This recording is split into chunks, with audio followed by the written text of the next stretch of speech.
বাজারের একটা বিউলিং। এই শালার মুরগি আর জায়গা ফার নাই আমার গাড়ির তল ছাড়া, দৌড়িয়াই আমার গাড়ির তলে পড়িয়া মরে। আর কোন বিপদর মাঝে পড়লাম আমি। এটা হচ্ছে সিলেট জেলার বিশ্বনাথ থানার রামপাশা বাজার।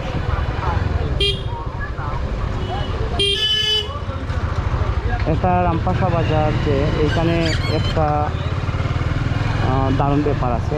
হাসপুর বাজার একটা বাড়ি আছে এটার পাশে।